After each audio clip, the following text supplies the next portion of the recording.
वेतन शीर्षक से आय की गणना के इस वीडियो में हम परक्विजिट्स जो नियोक्ता से कर्मचारी को मिलते हैं अनुलाभ उनका अध्ययन करेंगे। नियोक्ता द्वारा कर्मचारी के दायित्वों का भुगतान।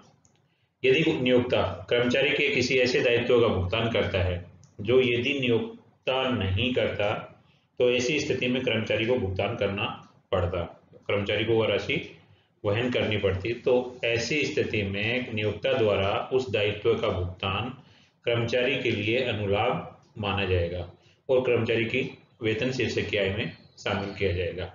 इस तरह के अनुलाभों के कुछ उदाहरण हैं जिसमें कर्मचारी के बिजली और पानी के बिलों का भुगतान यदि कनेक्शन कर्मचारी के नाम में है या बिल कर्मचारी के नाम से, यानी कर्मचारी के नाम से बिजली का बिल है, पानी का बिल है और नियोक्ता उसका भुगतान करता है तो वो उसके लिए सुविधा का मूल्य होगा, अनुलाभ का मूल्य होगा। कर्मचारी के होटल या क्लब के बिलों का भुगतान नियोक्ता करता है तो भी कर्मचारी के लिए कर योग्य है, सभी प्रकार के कर्मचारियों के लिए कर योग्य है। कर्मचारी के देय आयकर का भुगतान अगर नियोक्ता कर देता है तो वह भी अनुलाभ माना जाएगा और कर योग्य होगा। कर्मचारी के निजी ऋण है कोई, उनका भुगतान यदि नियोक्ता कर देता है तो वह भी अनुलाभ माना जाएगा।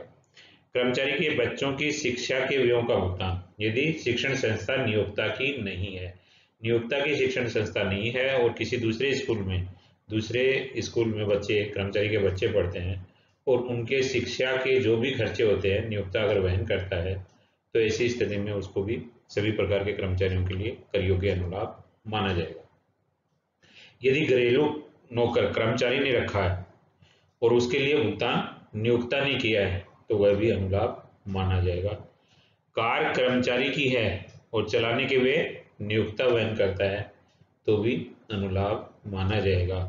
अन्य कोई भी भुगतान यदि बिल कर्मचारी के नाम से है और भुगतान नियोक्ता ने किया है तो कर्मचारी के लिए कर योग्य अनुलाभ माना जाएगा और उसके वेतन शीर्षक की आय में शामिल किया जाएगा। कर्मचारी के जीवन बीमा या वार्षिकी के लिए चुकाई गई राशि यदि नियोक्ता कर्मचारी के जीवन बीमा प्रीमियम के रूप में या वार्षिकी अनुबंध के लिए चुकाई गई राशि कर्मचारी के लिए अनुलाभ मानी जाती है और कर्मचारी की आय में शामिल की जाती है। नियोक्ता ऐसे प्रीमियम का भुगतान करता है तो ऐसे प्रीमियम की राशि देय होने पर अनुलाभ होगा, न कि भुगतान करते समय, यानी कि जब देय हो जाएगा तभी अनुलाभ माना जाएगा, भुगतान का करते समय को ध्यान में नहीं रखेंगे। यदि नियोक्ता ने दुर्घटना बीमा प्रीमियम, चिकित्सा बीमा प्रीमियम, कर्मचारी राज्य बीमा प्रीमियम या चरित्रता बीमा प्रीमियम का भुगतान किया है तो ऐसी स्थिति में ये कर योग्य अनुलाभ नहीं है और कर्मचारी की वेतन आय में नहीं जोड़ेंगे। नियोक्ता द्वारा चुकाए गए प्रीमियम की राशि पर कर्मचारी को धारा 80C के अंतर्गत नियमानुसार कटौती प्रदान की जाएगी। नियोक्ता ने यदि कर्मचारी को ब्याज मुक्त या रियायती ब्याज दर पर ऋण दिया है तो ऐसी स्थिति में वह भी कर्मचारी के लिए कर योग्य अनुलाभ माना जाएगा और ऐसी स्थिति में कर योग्य अनुलाभ की राशि की गणना करने के लिए भारतीय स्टेट बैंक द्वारा संबंधित गत वर्ष के प्रथम दिन यानी कि 1 अप्रैल को घोषित ब्याज दर के आधार पर अनुलाभ की गणना की जाएगी। 1 अप्रैल 2019 को जो ब्याज की दरें हैं उसमें दिया है अपने को, मकान हेतु यदि हाउसिंग लोन है तो महिलाओं के लिए 8.7% से लेकर 9.10% प्रतिवर्ष तक, पुरुषों के लिए 8.75 से 9.15% प्रतिवर्ष की दर से। न्यू कार के लिए लोन है तो 9.3 से 9.8 की रेट है। सर्टिफाइड प्री ओन्ड कार है यानी कि पुरानी कार है तो 11.05 से 12.05% पर एनम।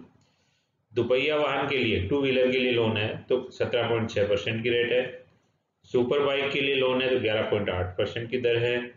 एजुकेशन लोन यदि 7.5 लाख रुपए तक का है तो 10.55% है और 7.5 लाख रुपए से अधिक का है तो 10.8% की पर एनम की रेट लागू की है SBI ने।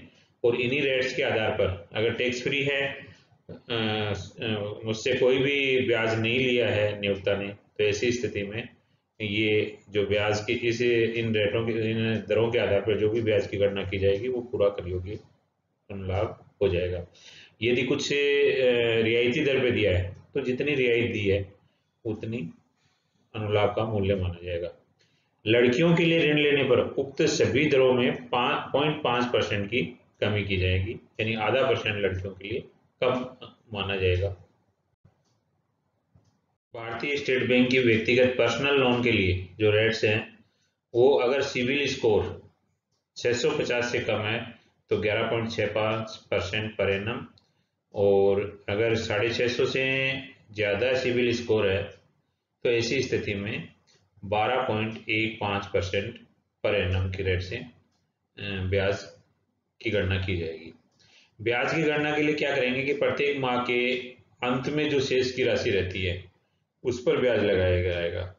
ये मान लीजिए जैसे 1 अप्रैल को बकाया राशि 1 लाख रुपए है और अप्रैल माह में 20,000 का भुगतान कर दिया, तो अप्रैल माह के अंत में 80,000 का जो बैलेंस है उसी पर ब्याज की गणना की जाएगी।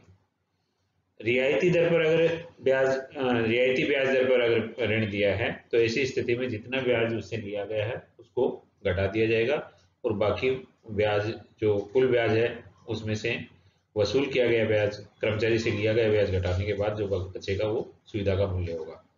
यदि ऋण मकान, शिक्षा, कार, दुपहिया वाहन और त्योहार के अतिरिक्त अन्य उद्देश्य से लिया है तो ब्याज की दर एक्सप्रेस क्रेडिट वाली होगी।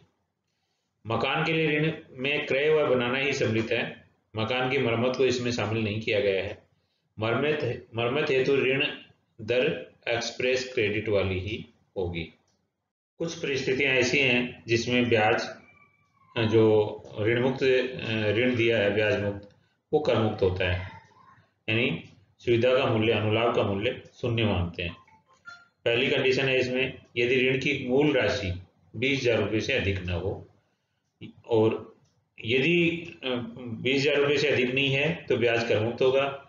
यदि 20,000 से ज्यादा है तो संपूर्ण राशि पर जो ब्याज होगा वो कर योग्य होगा। मान लीजिए किसी कर्मचारी ने पहले 15,000 का ऋण लिया, बाद में 10,000 का और ले लिया, तो जैसे ही 25,000 का हुआ टोटल 20,000 से ज्यादा हो गया तो ऐसी स्थिति में पूरे 25,000 पर जो ब्याज होगा वो सुविधा का मूल्य मानेंगे। यदि ब्याज मुक्त ऋण आयकर अधिनियम के नियम 3A में वर्णित जो रोग हैं उनके उपचार हेतु कर्मचारी व उसके पारिवारिक सदस्य की चिकित्सा के लिए लिया गया है, मतलब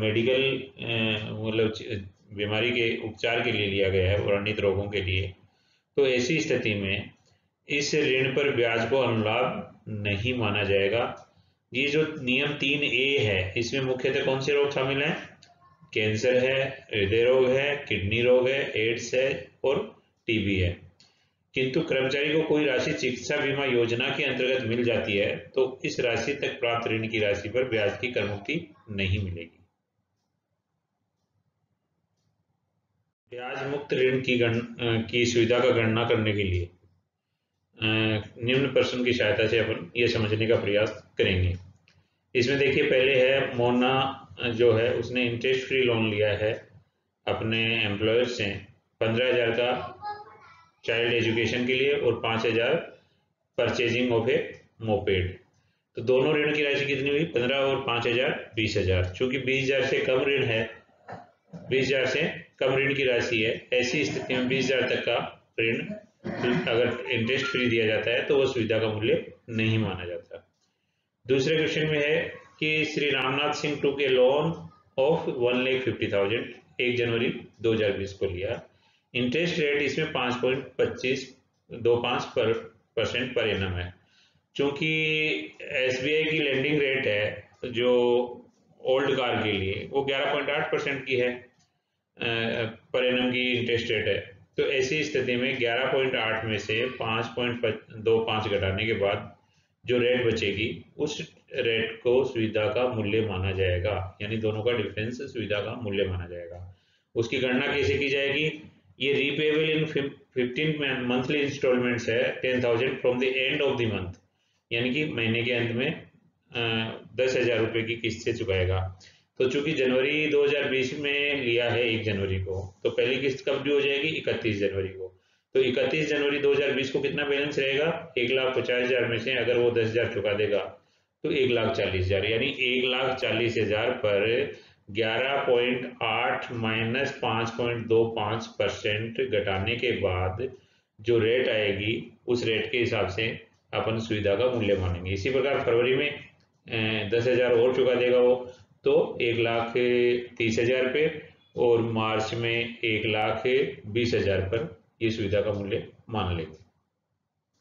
अभी अगले में ये पूछता है कि यदि इंस्टॉलमेंट है वो first day of each month हो, first day of each month from the next month, यानी कि उसने 1 जनवरी 2020 को लोन लिया और 1 फरवरी को पहली किस्त चुकाता है वो, तो ऐसी स्थिति में भी अपन गणना का तो तरीका वही है कि 31 जनवरी को क्या बैलेंस है, महीने के अंतिम दिन क्या बैलेंस है, 1,50,000 ही रहेगा, क्योंकि किस्त तो उसने उसके बाद में चुकाई है।